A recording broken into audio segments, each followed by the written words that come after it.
Assalamu alaikum second year. I'm Hiba Ijaz. Welcome to lecture number 18. तो हम continue करेंगे अपना chapter number 3 that is object oriented programming in C++. We were discussing operators in C++ और आज हम उन्हीं को कंटिन्यू करेंगे. Operator, like I have told earlier, is a symbol that tells the computer to perform a specific computing task.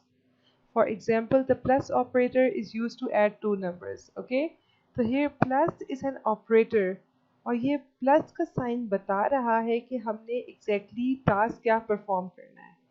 तो C++ में आपके पास different types of operators exist करते हैं. असाइनमेंट ऑपरेटर, जैसे कि मैं पहले बता चुकी हूँ, अगर मैं कहूँगी a इज इक्वल टू 5 तो मैं a को 5 की वैल्यू असाइन कर रही हूँ और इस वैल्यू असाइन करने के लिए हम जो ऑपरेटर यूज़ कर रहे हैं that is called assignment operator. Afterwards हमने देखा था कि अरिथमेटिक ऑपरेटर्स क्या होते हैं जो बेसिक मैथ्स के ऑपरेशंस परफॉर्म करते हैं, जैसे कि plus, minus, multiplication, division and modulo. फिर हमने देखा था कि अरिथमेटिक असाइनमेंट ऑपरेटर क्या होते हैं. जब हमारे पास ये ऑपरेटर्स इज इक्वल टू के साथ मिल जाते हैं, for example a plus is equal to 5, अब हमारे पास असाइनमेंट ऑपरेटर भी और अरिथमेटिक ऑपरेटर भी, ये दो कंबाइन होंगे. इसका मतलब क्या था कि हम लोग लिखते हैं a is equal to a plus 5. ठीक है, अब यहाँ पे हमारे पास माइनस का साइन भी हो सकता है, मल्टीप्लिकेशन का भी हो सकता है, डिवीजन का भी, मॉड्यूलस का भी. इन सब को समझने के लिए अच्छे से आप लास्ट लेक्चर जो कि लेक्चर नंबर 17 है उसको विजिट करें. ठीक है, आज उसके बाद हमने आई थिंक हमने रिलेशन ऑपरेटर्स भी पढ़ लिए थे. तो आज हमने जो स्टडी करने हैं वो है इंक्रीमेंट ऑफ डिक्रीमेंट ऑपरेटर. ये बहुत इंपॉर्टेंट टॉपिक है आपका, आप लोग के बोर्ड में इसमें से क्वेश्चन ऑलमोस्ट एवरी टाइम आता ही है और मैं तो ज़रूर दूंगी अगर आप लोग के पेपर्स हुए तो. एंड लॉजिकल ऑपरेटर्स, ये भी एक इम्पॉर्टेंट टॉपिक है, एंड टर्नरी ऑपरेटर्स.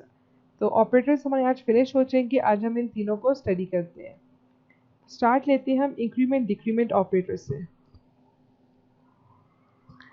अब आप देखें, हम आपके पास कोई वैल्यू है int a is equal to 5. ठीक है, इसका क्या मतलब है कि मेमोरी में एक स्पेस बन गई है a नाम की और वो a अपने अंदर जो डाटा होल्ड करेगी वो क्या होगा, इंटीजर टाइप का. ठीक है, और यहाँ पे हमने ये डिक्लेयर किया, फिर हमने a को 5 वैल्यू असाइन कर दी, मतलब कि हमने इनिशियलाइज भी कर दिया. तो a के अंदर 5 वैल्यू चली गई. अब आप चाहते हैं कि ये 5 के और जो हमने 5 लिखा हुआ ये 6 हो जाए, तो आप ये कर सकते हैं a इज इक्वल टू जो भी a के अंदर वैल्यू है उसको 1 प्लस 1 कर दें. ठीक है, इससे क्या होगा, मैंने लिखा a प्लस 1, a के अंदर वैल्यू क्या है 5, 5 प्लस 1 6 हो गया और 6 a के अंदर असाइन हो गया. ठीक है, ये असाइनमेंट ऑपरेटर हमने यूज़ किया है. अब a की वैल्यू क्या होगी, a की वैल्यू 6 होगी, तो यहाँ पे a की जो 5 वैल्यू है ये ओवर राइट हो जाएगी, ये a की वैल्यू बन जाएगी 6. ठीक, तो इसको अगर मैंने लिखना हो तो मैं ऐसे भी लिख सकती हूँ a प्लस प्लस. ठीक है, या फिर लिख सकती हूँ a is equal to plus plus a. Okay, तो इस सिचुएशन में हमारे पास एक्चुअली प्लस प्लस a काम करेगा. अब ये a प्लस प्लस और प्लस प्लस a में क्या डिफरेंस है ये हम बाद में देखेंगे. अभी हमने खाली ये देखना है कि इंक्रीमेंट ऑपरेटर क्या होता है जो कि प्लस 1 का इंक्रीमेंट कर देता है. मतलब कि 5 वैल्यू को अगर हमने 5 लिखा है, हम a प्लस प्लस करेंगे तो वो क्या हो जाएगी, उसके अंदर a के अंदर प्लस 1 ऐड हो जाएगा. ठीक है, अगर मैंने इस तरह लिखा हुआ है या फिर प्लस प्लस a लिखा हुआ है, प्लस प्लस a, तो इसका मतलब है कि आपकी जो भी वैल्यू है उसके अंदर इंक्रीमेंट कर दो, मतलब कि उसके अंदर प्लस 1 कर दो. ठीक है, अगर दोबारा लिख देंगे प्लस प्लस a तो उसका मतलब है जो वैल्यू थी उसके अंदर दोबारा प्लस का 1 का इंक्रीमेंट कर दो. तो ये हमारे पास होता है इंक्रीमेंट ऑपरेटर. और ऑल्टरनेटिवली अगर आपने एक माइनस करना हो, यहाँ पे अगर 6 लिखा हुआ आप चाहते हैं कि 5 हो जाए, तो आप कर देंगे माइनस माइनस ए, मतलब कि वैल्यू के अंदर से आप डिक्रीमेंट कर रहे हैं, उसके अंदर से एक 1 ए माइनस 1 कर रहे हैं, ठीक है। या फिर ऐसे लिखते हैं या फिर ए माइनस माइनस लिखते हैं। ओके, तो जो प्लस प्लस का ऑपरेटर है it is use to add 1 to the value stored in a variable, मतलब कि इसके अंदर प्लस 1 करता है। और जो डिक्रीमेंट ऑपरेटर है it subtracts 1 from the value stored in a variable. यहाँ पे वेरिएबल हमारे पास ए है, इसके अंदर वैल्यू क्या स्टोर की हुई थी मैंने 5, ठीक है। और सब्ट्रैक्ट्स 1, मतलब कि 5 माइनस 1 कर देगा। अगर यहाँ पे 5 स्टोर हुई हुई है, इस वेरिएबल के अंदर वैल्यू 5 स्टोर हुई हुई है, तो ये 5 माइनस 1 करेगा और इसको 4 बना देगा, ठीक है। ये हमारे पास होती है इंक्रीमेंट और डिक्रीमेंट ऑपरेटर।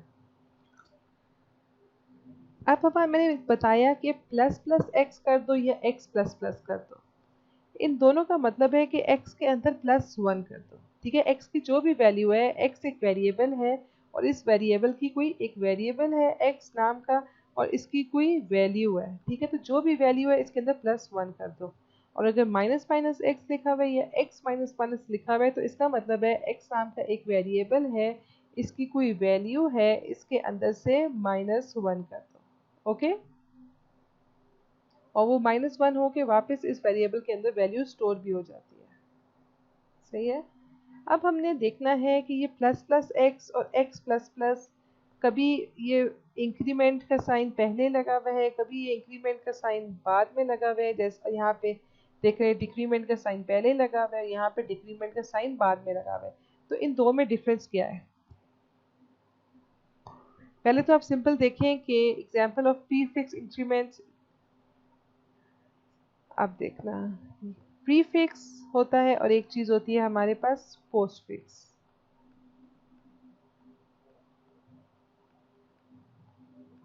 नाम से पता चल रहा है कि प्री का मतलब है पहले और पोस्ट का मतलब है बाद में, ठीक है। प्रीफिक्स इंक्रीमेंट मतलब कि जो आपने इंक्रीमेंट लगाना है, जो प्लस प्लस के साइन लगाने हैं, वो वेरिएबल नेम से पहले लगाओ।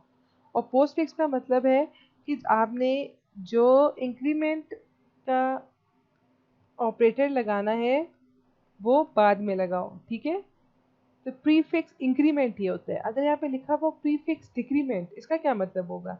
डिक्रीमेंट मतलब कि डिक्रीज करना है। अब जो साइन लगेगा वो हमारे पास क्या होगा? माइनस माइनस का। और प्रीफिक्स का मतलब क्या है? कि वेरिएबल से पहले। और अगर पोस्ट फिक्स डिक्रीमेंट लगा उसका मतलब है कि वेरिएबल के बाद में डिक्रीमेंट का साइन लगाओ। ओके, तो अब हमने एक एग्जाम्पल आप लोग की बुक में गिवन है ऑफ प्रीफिक्स इंक्रीमेंट, मतलब कि ये वाला सीन कि पहले इंक्रीमेंट करो। तो और फिर हम देखेंगे कि बाद में इंक्रीमेंट करने और पहले इंक्रीमेंट करने में डिफरेंस क्या है। अब देखिए यहाँ पे हमारे पास हेडर फाइल्स इंक्लूड हुई हुई है iostream.h। इसका काम क्या होता है?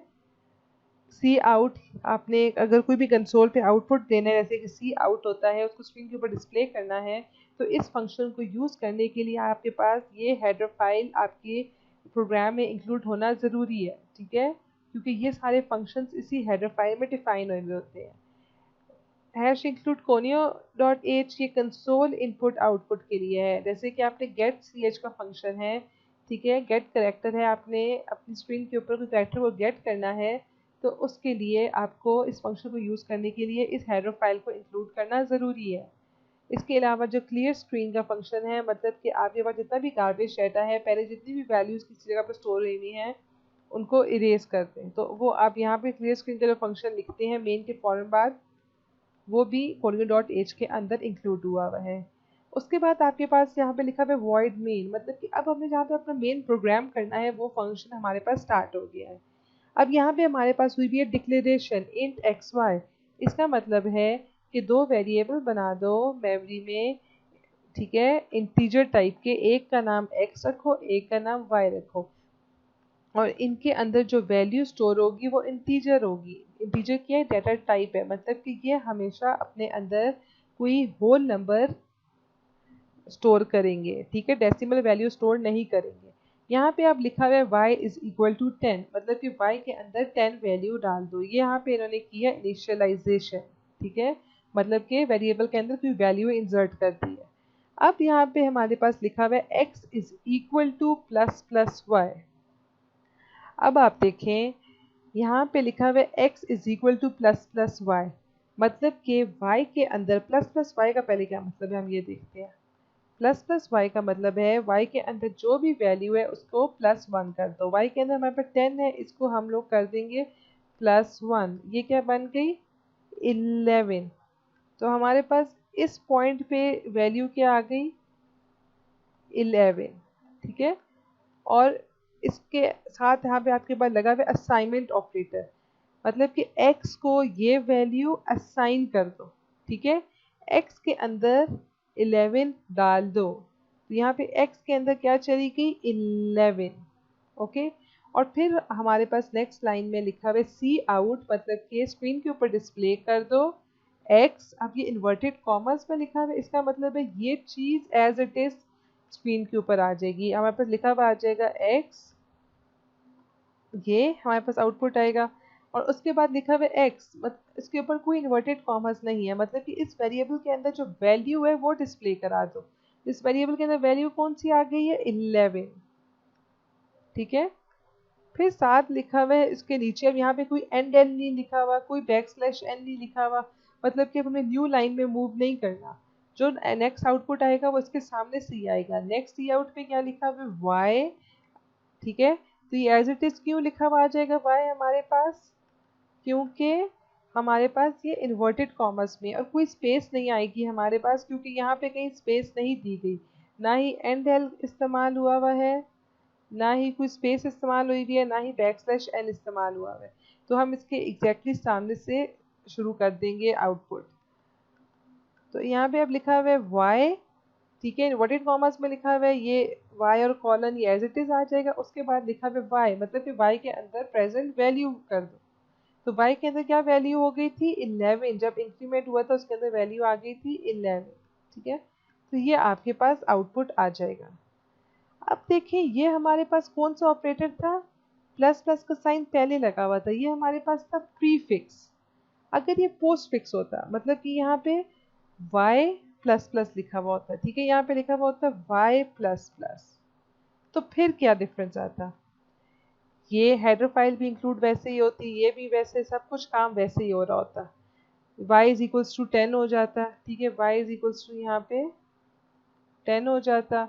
और x की वैल्यू अभी खाली थी स्टार्ट में इनिशियली, देखें यहाँ पे इंट x था, y के अंदर वैल्यू डाली थी, यहाँ इस पॉइंट तक x के अंदर कोई वैल्यू नहीं डाली हुई थी, ठीक है। इसको मैं अरेज कर देती हूँ, x अभी खाली है, x के अंदर कोई वैल्यू नहीं है। अब यहाँ पे हो रहा है x इज इक्वल टू, ये वाली चीज़ भी यहाँ पे अभी, अब हम पोस्ट फिक्स देख रहे हैं कि पोस्ट फिक्स से क्या होता है। यहाँ पे लिखा हुआ है x is equal to y plus plus. अब हमारे पास क्या होगा, ये प्लस प्लस वाला काम बाद में होगा और x के अंदर y की वैल्यू डाल दी जाएगी, ठीक है। पहले होगा x is equal to y and next step, क्योंकि प्लस प्लस का साइन बाद में डला हुआ है, तो फिर नेक्स्ट काम हमारे पास होगा y प्लस प्लस, ठीक है। आपको समझ आ रही है आई होप। अगर हमने लिखा हुआ हो x is equals to y plus plus, ठीक है, तो पहले देखें, पहले हमारे पास असाइनमेंट ऑपरेटर आ गया है, ये प्लस प्लस वाली चीज़ बाद में हो रही है। तो पहले x is equals to y होगा, ठीक है, x में y की जो भी वैल्यू है, ठीक है, जो 10 थी, अब हम इस पर इंक्रीमेंट नहीं करेंगे, हम लोग x में डाल देंगे, हम यहाँ पे लिख देंगे 10। और उसके बाद हम लोग करेंगे y प्लस प्लस, y के अंदर इंक्रीमेंट कर देंगे, y की वैल्यू 11 कर देंगे, ठीक है। और फिर जब x की वैल्यू डिस्प्ले कराएंगे तो वो क्या आएगी, x के अंदर क्या है 10 ही है, क्योंकि x को पहले y की वैल्यू मिल गई, फिर y में चेंज आया, और y is equals to, y में चेंज आ गया है, y इज इक्वल्स टू 11 हो जाएगा। तो हमारा आउटपुट इस केस में ये आएगा, ठीक।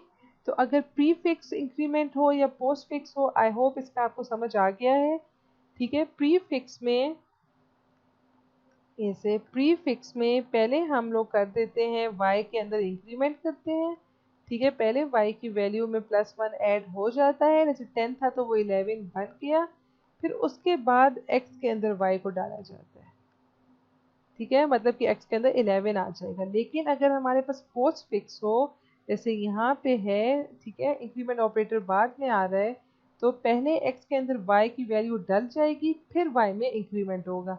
इसी तरह अगर हमारे पास डिक्रीमेंट हो तो यहाँ पे बस सिंपल हमारे पास साइन चेंज होगा, माइनस का साइन होगा। आपकी एक्सरसाइज में ये क्वेश्चन भी है और आप लोगों ने अटेम्प्ट भी करना है।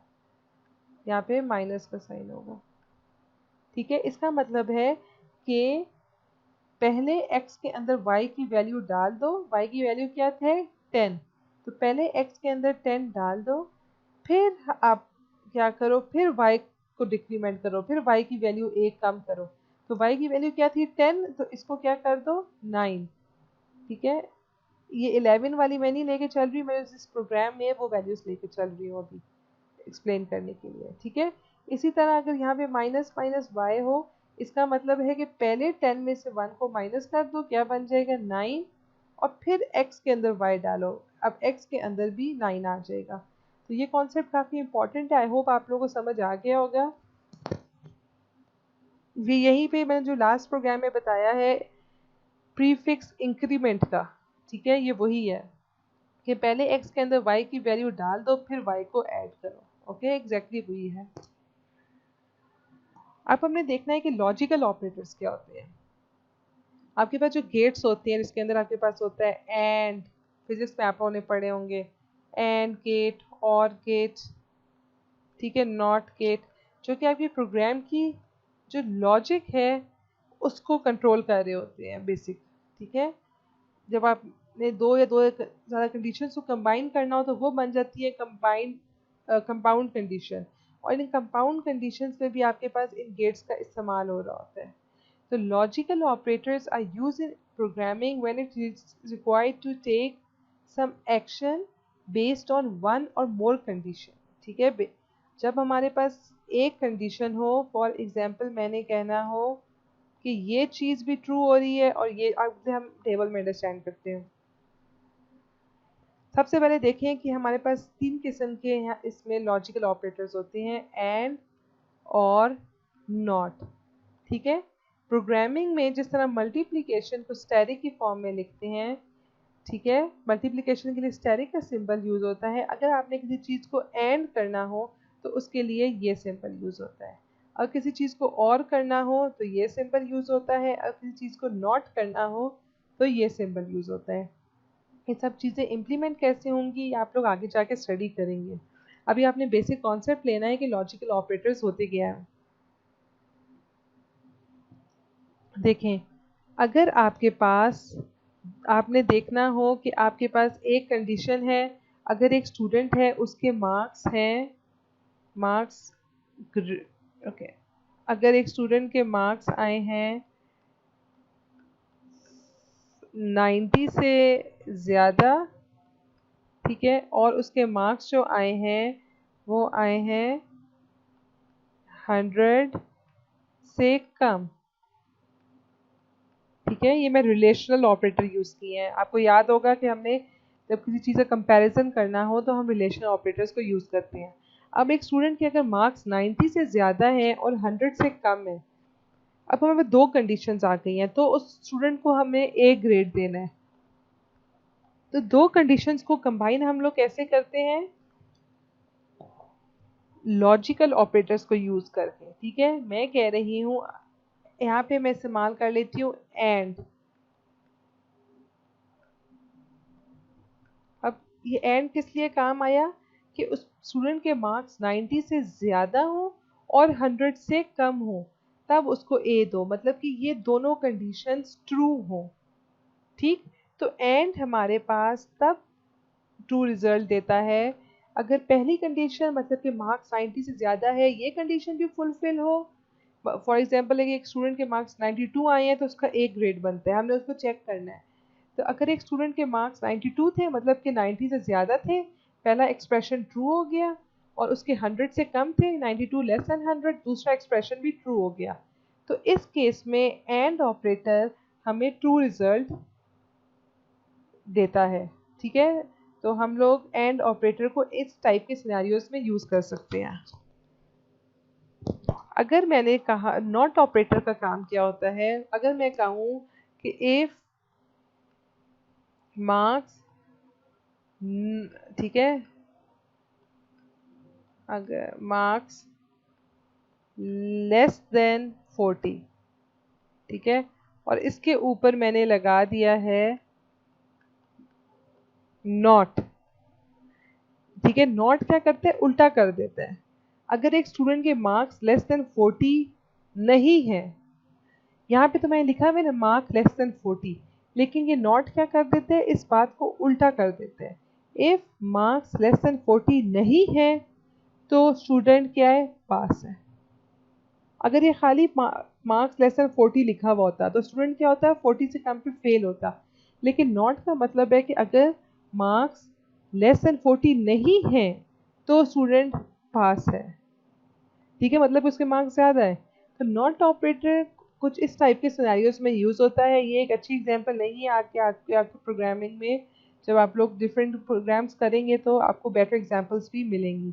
तो नॉट ऑपरेशन का बेसिकली काम क्या होता है, जो फॉल्स चीज़ है उसको ट्रू कर देता है और ट्रू को फॉल्स कर देता है। और नॉट के लिए आपके पास ये एक्सप्रेशन, ये ऑपरेटर यूज़ होता है एक्सप्रेशन मार्क का। और का मैंने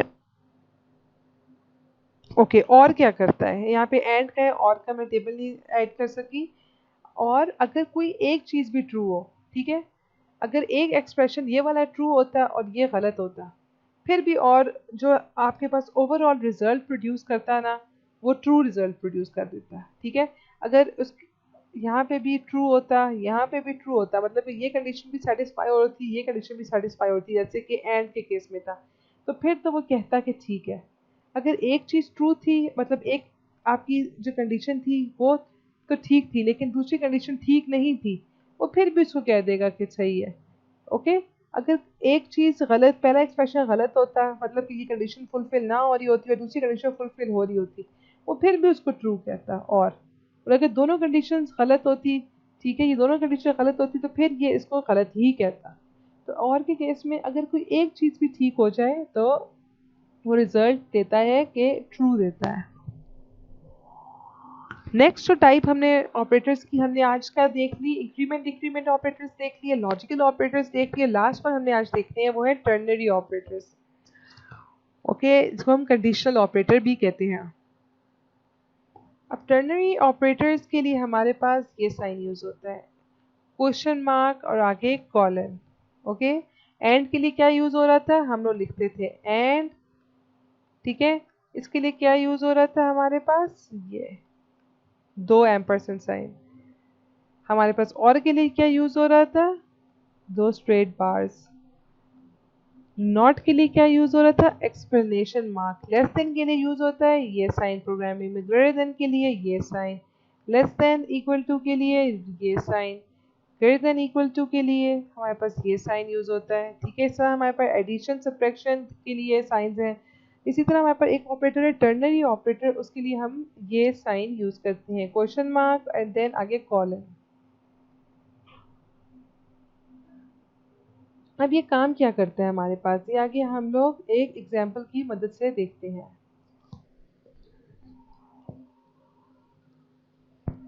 यहाँ पे हम लोग देते हैं इसकी जर्नल फॉर्म बेसिकली क्या है। हमने यहाँ पे कोई कंडीशन दे दी, यहाँ पे मैंने दे दिए मार्क्स ग्रेटर देन 40, ठीक है।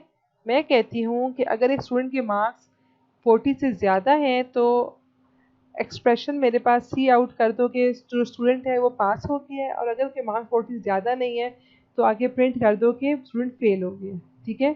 मैंने यहाँ पे हम लोग इस सबसे पहले हम लोग कंडीशन देते होते हैं, फिर उसके बाद क्वेश्चन मार्क लिख देते हैं, ठीक है।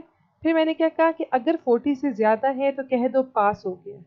यहाँ पे मैं कह दूंगी एक्सप्रेशन 1 में हम लोग ट्रू केस वाली स्टेटमेंट प्रिंट करवाते हैं कि अगर ये कंडीशन ट्रू है, अगर ये मार्क्स 40 से ज़्यादा है तो ये प्रिंट कराओ जो मैं पहले एक्सप्रेशन दे रही हूँ, एक्सप्रेशन 1, ठीक है, पास। और अगर मार्क्स 40 से ज़्यादा नहीं है, मतलब कि ये कंडीशन क्या हो गई, फॉल्स हो गई, तो फिर आप दूसरी कंडीशन प्रिंट करवाओ, सी आउट फेल।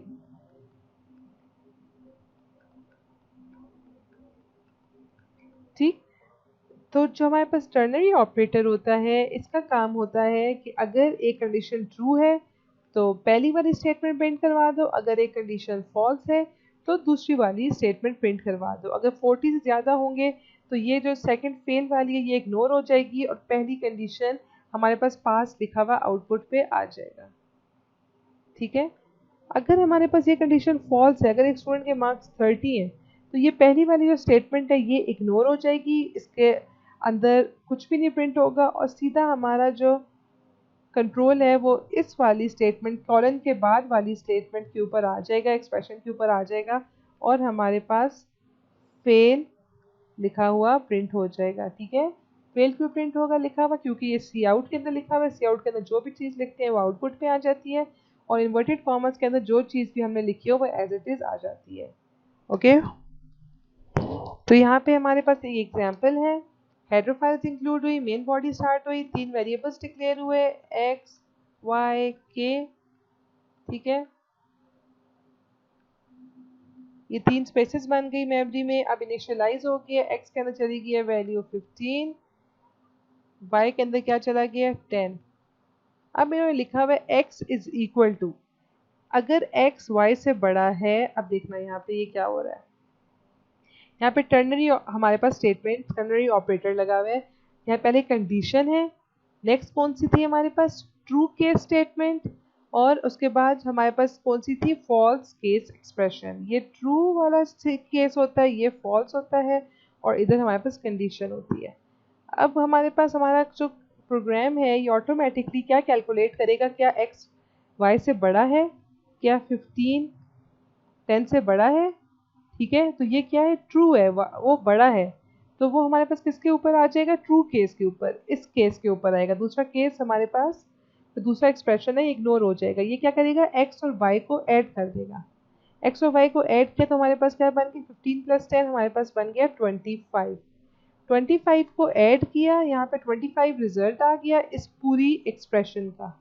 ठीक है। इस पूरे पे काम करने के बाद 25 आ गया और वो कहाँ पे स्टोर हो गया है, के अंदर, क्योंकि के इज इक्वल टू लिखा हुआ है कि असाइनमेंट ऑपरेटर इस्तेमाल हो रहा है तो जो भी इसका रिजल्ट आएगा वो के अंदर स्टोर हो जाएगा। ठीक है। के 25 चला गया और फिर हमारे पास प्रिंट हो गया है द वैल्यू ऑफ के इज के, मतलब कि लिखा हुआ आ जाएगा द वैल्यू ऑफ के इज इन्वर्टेड कॉमर्स में एज इट इज आ जाएगा और देन हमारे पास के लिखा हुआ है, मतलब के की वैल्यू प्रिंट होगी। तो के की वैल्यू क्या है 25, तो आउटपुट क्या आएगा, द वैल्यू ऑफ के इज 25। तो इसी तरह अगर x की वैल्यू हमारे पास y से ज़्यादा है, अगर ट्रू है तो लिखा हुआ आ जाएगा, ये एक और एग्जांपल दी हुई है कि x is greater than y। अगर ये फॉल्स है, मैं आप लोगों को पहले बता चुकी हूँ इस टाइप की एग्जांपल, तो लिखा हुआ ये आ जाएगा। ठीक है। कॉलन के बाद वाली स्टेटमेंट प्रिंट होगी। तो ये आप प्रोग्राम देख लेना, आप लोग की बुक्स में है, ये एग्जैक्टली वही है जो मैं बता चुकी हूँ। तो थैंक यू सो मच। अल्लाह हाफिज़। अगर कुछ समझ नहीं आ रहा तो साथ साथ पूछें। And take care. अल्लाह हाफिज़।